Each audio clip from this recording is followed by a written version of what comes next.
100% Gone wong Jawa Timur 100% menghibur rakyat mau JTV 100% gawe wong Jawa Timur JTV 100% Jawa Timur.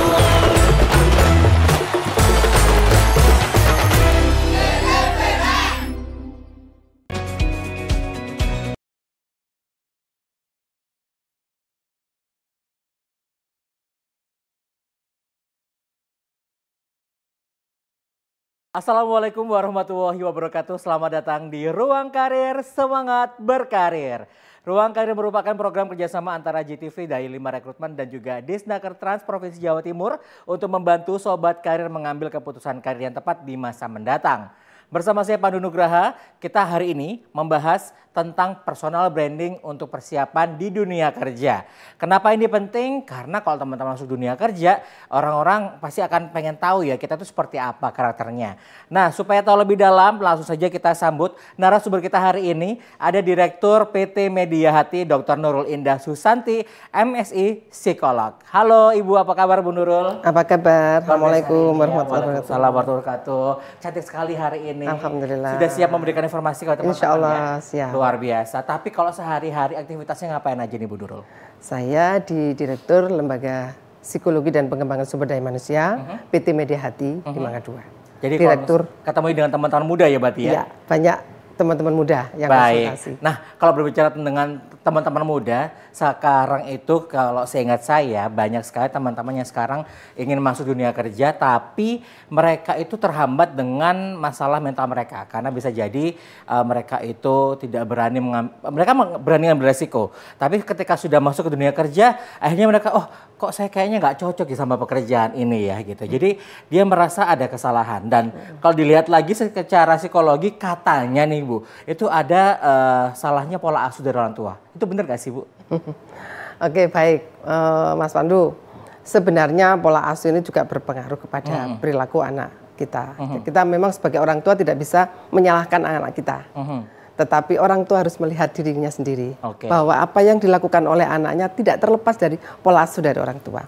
Terkait dengan personal brandingnya, dia harus menunjukkan dirinya siapa dia. Betul. Nah, berdampaknya apa? Pada saat pola asuh yang salah, tentu langkah ke depannya juga akan terjadi kekeliruan pada anak-anak tersebut. Contoh saja, pola asuh dengan memanjakan anak, ya kan, otoriter kepada anak, itu nanti akan berdampak pada perilaku-perilaku anak. Jadi ada banyak perilaku juga yang akhirnya tidak sesuai ya, ketika cara pengasuhnya juga salah juga gitu ya. Oke, kalau misalnya berbicara tentang pola asuh yang salah, kemudian akan berdampak pada apa yang ditunjukkan kepada seseorang gitu ya. Jadi teman-teman ini akan bermasalah dengan personal brandingnya ya Bu ya. Nah sebenarnya personal brandingnya ini apa Bu? Personal branding kan bagaimana cara seseorang menunjukkan kepada orang lain.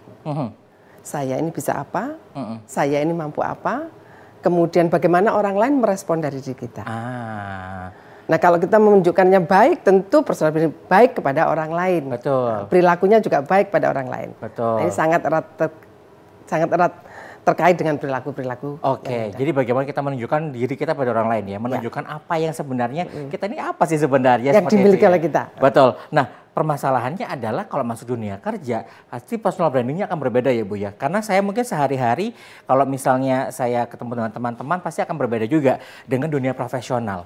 Nah, sebenarnya kalau personal branding di dunia pekerjaan, apakah memang benar-benar berbeda dengan kita sehari-hari Bu? Ya, tentu personal branding dengan perilaku kita dengan di dunia kerja berbeda. Kebutuhannya sangat berbeda.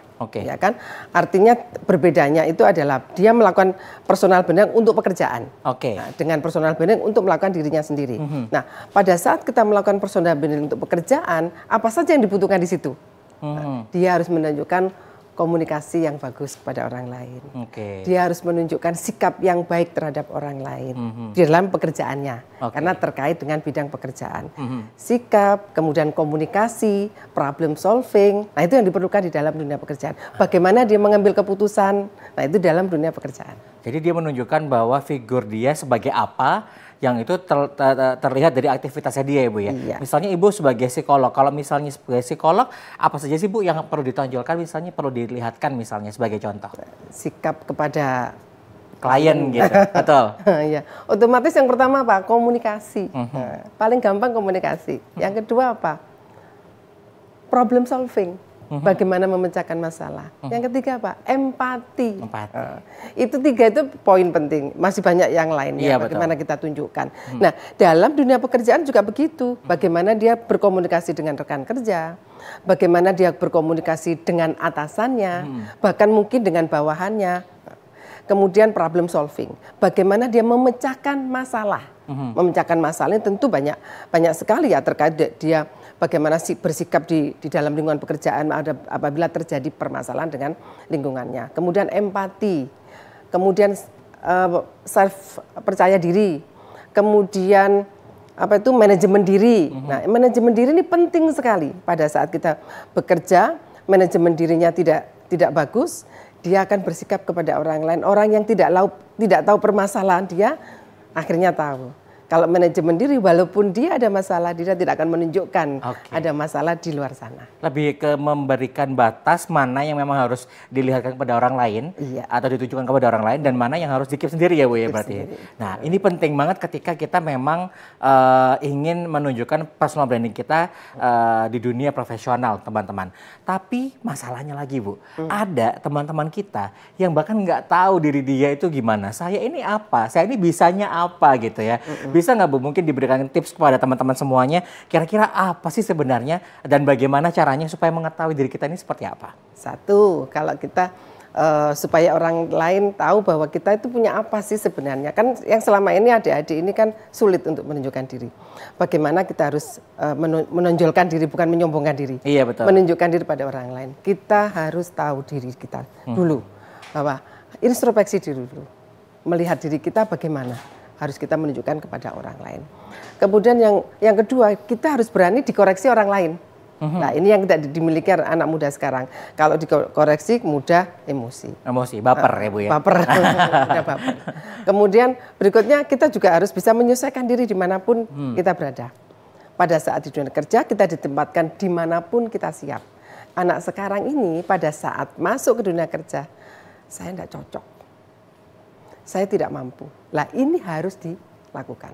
Yang ketiga, yang lainnya adalah percaya diri dan menyesuaikan diri dimanapun dia ditempatkan. Iya, setuju sih Bu, setuju. Untuk kita mendapatkan feedback itu emang nggak mudah ya Bu ya. Maksudnya menerima hal-hal, sebuah kritikan gitu ya, itu bukan hal yang mudah bagi kita. Tapi bisa jadi kita juga perlu mencatat ulang kira-kira apa yang di feedbackkan tadi itu benar nggak sih terjadi di kita gitu. Kalau memang itu tidak benar, kita juga bisa menjelaskan ya Bu ya. Maksud saya seperti ini loh gitu, itu juga bisa dilakukan ya Bu ya.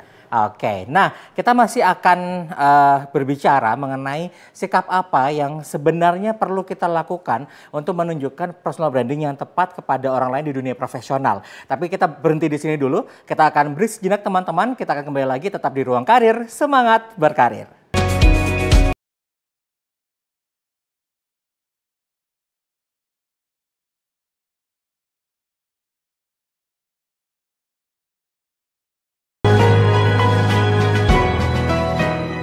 Menyambut Hari Ulang Tahun Kemerdekaan RI ke-79, DPRD Jawa Timur menggelar rapat paripurna istimewa di gedung DPRD Provinsi Jatim. Mendengarkan pidato kenegaraan Presiden RI Joko Widodo terkait gebrakan dan capaian yang ditorehkan dalam berbagai sektor. Simak dalam spesial event Nusantara Maju Indonesia Maju, Selasa 20 Agustus 2024 pukul 18 WIB hanya di JTV. Pengen dapat update info sembako? Iya. Mau karaokean bareng? Iya. Pengen dirambang? Iya. Mau dapat rekomendasi wisata? Iya. Tonton terus. Merdeka Paten. Iya.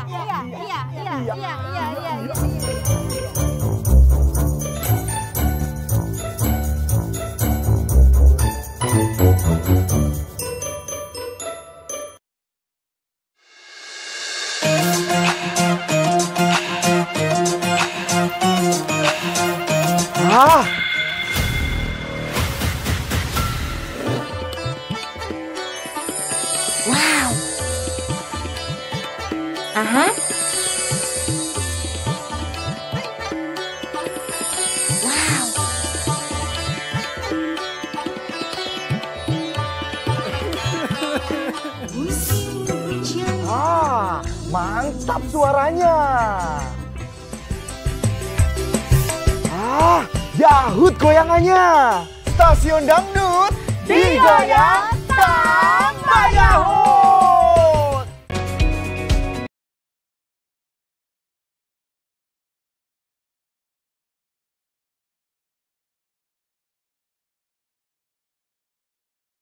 Kembali lagi di Ruang Karir Semangat Berkarir. Ruang Karir merupakan program yang dibuat untuk membantu sobat karir mendapatkan keputusan yang tepat untuk karir di masa mendatang. Dan jangan lupa sobat karir juga bisa bertanya seputar karir semuanya dengan cara mengirimkan pertanyaannya melalui WhatsApp yang ada di bawah ini. Oke, nah tadi kita sudah membahas tentang bagaimana caranya kita mengetahui diri kita itu seperti apa. Dan kadang-kadang kalau misalnya kita kena feedback gitu ya, kita tuh sebenarnya bingung tuh, kita cara mengontrolnya gimana. Ada orang yang langsung pergi, besoknya nggak datang lagi ke kantor gitu ya, hilang, nggak bisa dihubungi, langsung tiba-tiba healing gitu ya, dan berbagai macam. Nah saya pengen tanya ke Bu Nurul nih, Bu Nurul, kita tuh sebenarnya kalau mendapatkan feedback dari orang lain, dengan cara seperti apa, kan kita nggak bisa ngontrol orang lain ya Bu ya, dengan cara yang mungkin ada yang parah, ada yang sangat halus ke kita. Respon kita harusnya seperti apa atau sikap kita seharusnya seperti apa? Memang semua aja ya, semua orang itu kalau pada saat menerima respon dari orang lain itu ada yang positif, ada yang negatif. Nah, bagaimana cara kita? Pada saat kita menerima respon dari orang lain, terima dulu positif dulu. Oke. Jangan negatif. Karena pada saat kita menerima sesuatu negatif pasti terjadi gap. Nah, pada saat terjadi gap, responnya langsung baper, langsung emosi, langsung ambil langkah. Nah, tetapi kalau kita meresponnya dengan positif, tentu berbeda. Oh ya, mungkin ini yang jalan keluarnya. Oh, langkah saya yang ini salah. Saya harus melakukan. Respon dulu positif, baru kemudian kita ambil langkah. Nah, respon positif itu seperti apa Bu? Misalnya nih, saya adalah seseorang kliennya misalnya itu ya. Saya kliennya Ibu, saya mempunyai boundaries adalah saya nggak suka dengan orang yang terlambat misalnya. Saya ceritanya saya ketemu dengan Ibu sebagai psikolog, saya ingin cerita kepada Ibu, lalu saya akan marah-marah nih. Bu Nurul kok datangnya terlambat sih Bu? Saya tuh nggak suka sama orang terlambat. Itu kritik ya Bu ya. Nah, meresponnya seperti apa Bu? Yang positifnya tadi? Saya merespon positifnya. Ya tentu kita melihat introspeksi ke diri dulu. Oh saya memang datangnya terlambat. Jadi mengakui ya Bu bahwa kita terlambat. Kita harus tahu bahwa oh ini kekurangan saya. Kalau kita sudah menyadari atas kekurangan saya, tentu kita tidak akan marah pada orang lain. Betul. Tetapi kalau kita melihat sudah yang salah orang lain, apapun yang dilakukan oleh orang lain itu salah. Pasti salah. Pasti salah ya? Ya. Berarti kita perlu menerima diri dulu, lalu memikirkan bahwa itu oh ya saya yang salah, diterima dulu, itu pasti akan jadinya pikiran kita positif ya Bu ya? Yang paling mudah itu. Yang paling mudah itu dulu. Kemudian setelah menerima dengan positif, kita akhirnya bisa melakukan sikapnya atau aksi yang keluar gitu ya, akan positif juga. Baik. Nah tadi sudah kita tahu juga caranya menerima sebuah kritik. Kritik yang baik kita terima, dan itu bisa membantu kita menyadarkan bahwa kita memiliki kemampuan tertentu ya Bu ya, yang bisa kita tunjukkan kepada orang lain atau personal branding kita ke orang lain. Nah caranya gimana Bu? Kita bisa menunjukkan personal branding kita kepada orang lain. Menunjukkan personal branding pada orang lain, kemampuan kita apa? Ya, kita memiliki kemampuan apa? Mulai dari kemampuan komunikasi, kemampuan beradaptasi, percaya pada orang lain, kemudian kreativitas, tunjukkan. Ide-ide yang positif kepada orang lain, kolaborasi, kreativitas, kolaborasi, komunikasi, itu adalah cara kita menunjukkan personal branding sikap kita kepada orang lain.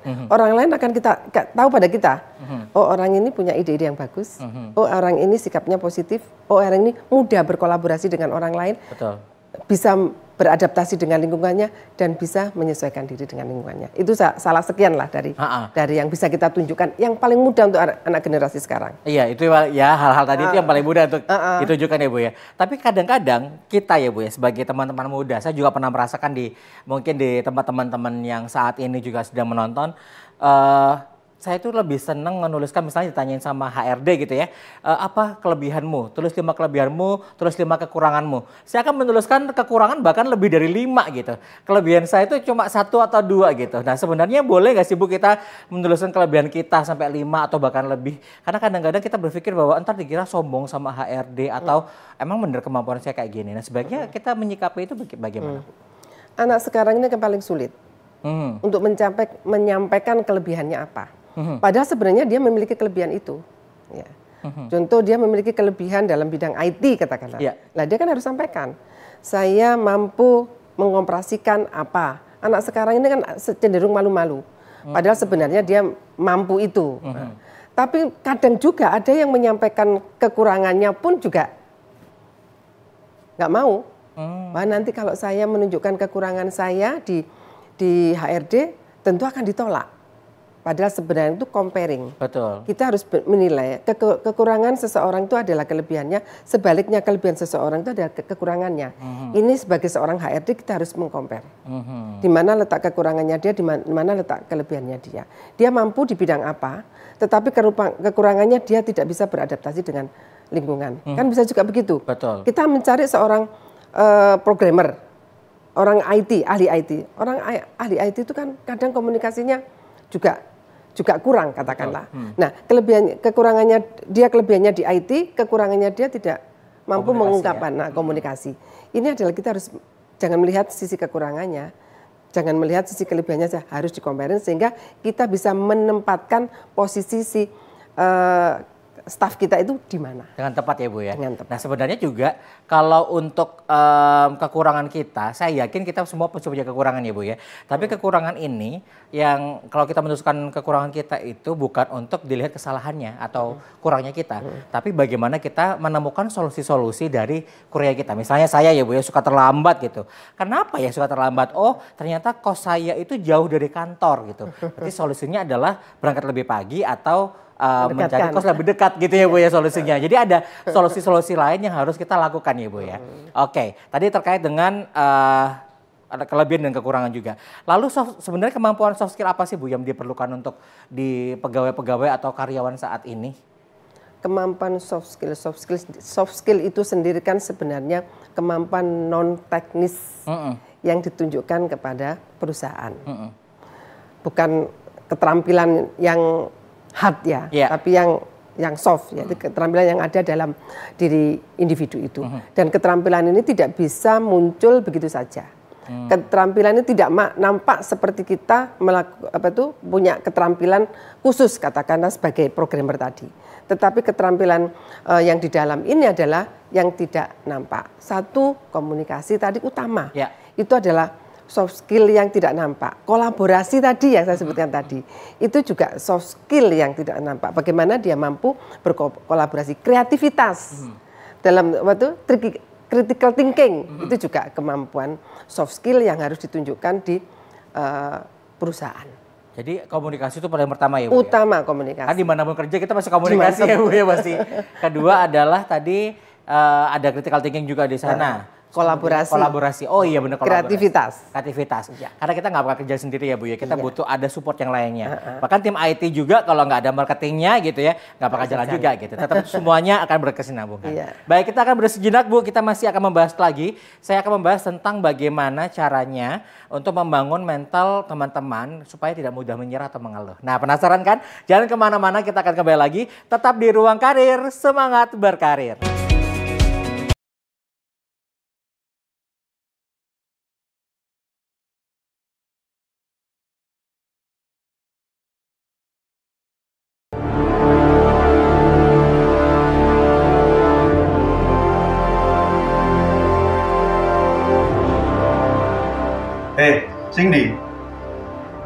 Sing nomor 1 coba saiki wayahe lur. Oh, nomor loro Yuk nonton pojok kampung.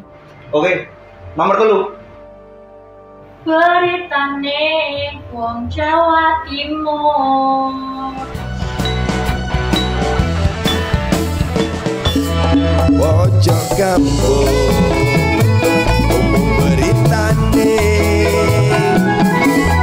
menyiare yo ayu rupane.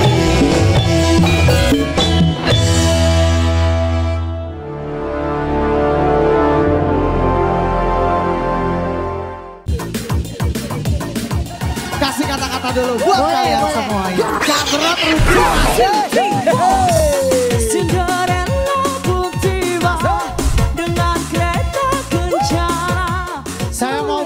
zodiak buat kalian semuanya. Oh zodiak. Buat zodiak yang Leo. Jadi buat teman-teman semuanya, tonton Menemani terus aku DJ malam hari ini. Tiap hari jam 11 sampai jam 12 buat kalian semuanya yang di rumah. Dari 150 kali gempa tersebut, 2 diantaranya memiliki kekuatan signifikan. Selama ini pabrik rumahan tersebut memproduksi arak jenis Trobas tanpa izin.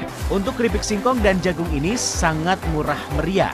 5 kapal penumpang ini diberangkatkan secara bergiliran sejak pagi hingga petang. Para tersangka memalsukan beras SPHP yang dikemas menjadi beras premium. Dugaan sementara kebakaran dipicu oleh korsleting kelistrikan mobil. Saksikan Jatim Awan hanya di JTV.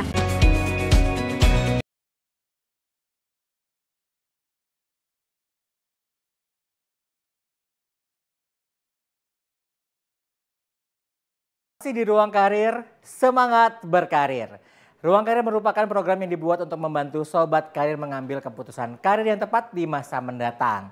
Seperti sebelumnya, saya ingin menanyakan kepada Bu Nurul tentang bagaimana sih caranya membangun mental yang tidak mudah menyerah dan tidak mengeluh. Karena mungkin melihat sekarang kayak di sosmed banyak banget tuh Bu teman-teman muda yang mengeluh kerjaannya, udah masuk pekerjaannya, gak cocok dan sebagainya, banyak mengeluh. Gimana sih Bu caranya?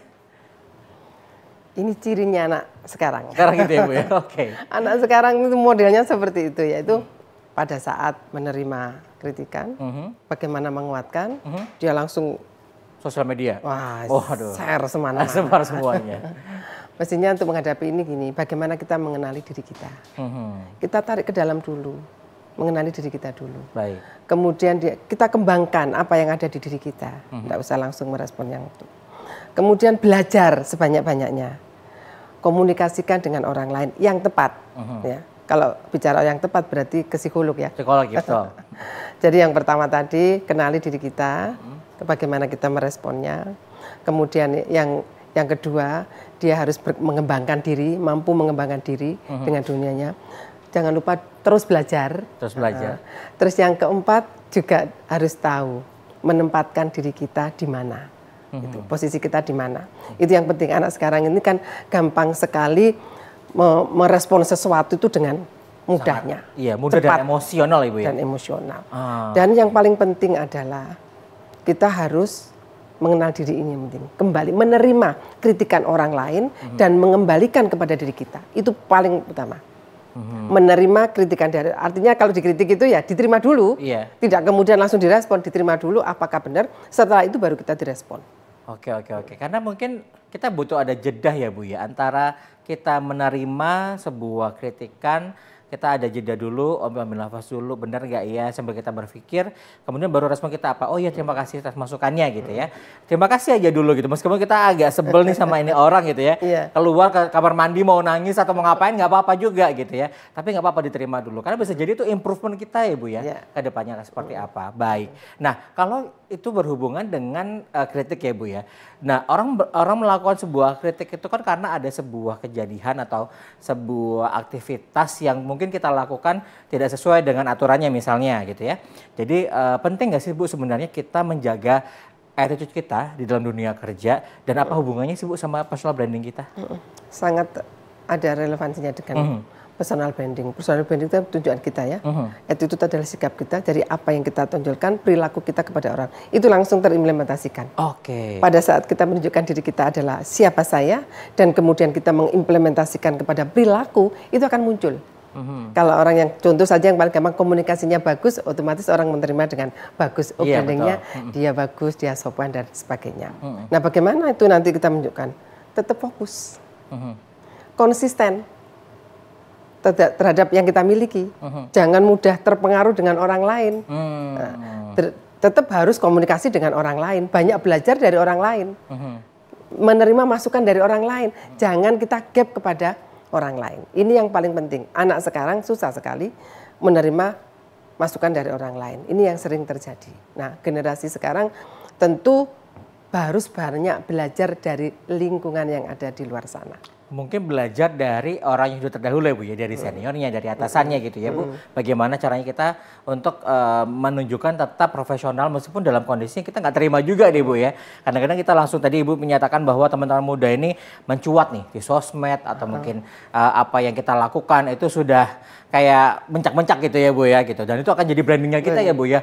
Oh ternyata misalnya Pandu nih kalau misalnya dikasih masukan langsung ngomong di sosmed nih, ini nggak baik buat perusahaan ya kan Bu? Karena personal pribadi ketika kita ada di dunia kerja akan mengaruh ke dunia profesional ya Bu ya.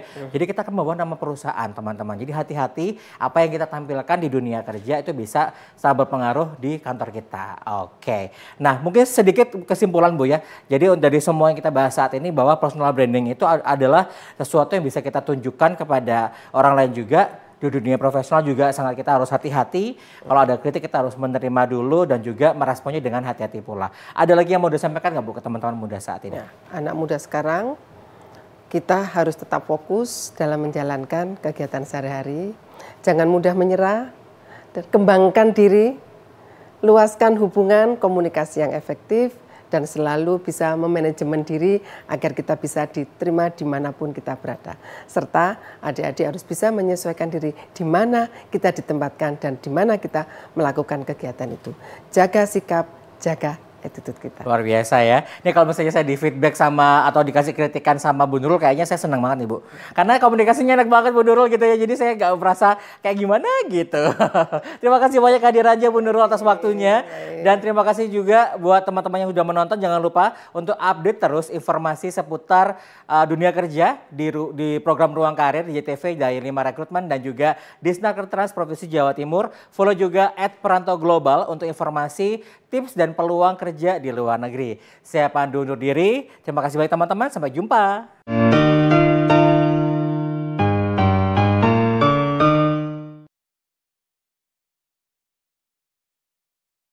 Tino iki pojok kampung nyopo reko maneh karo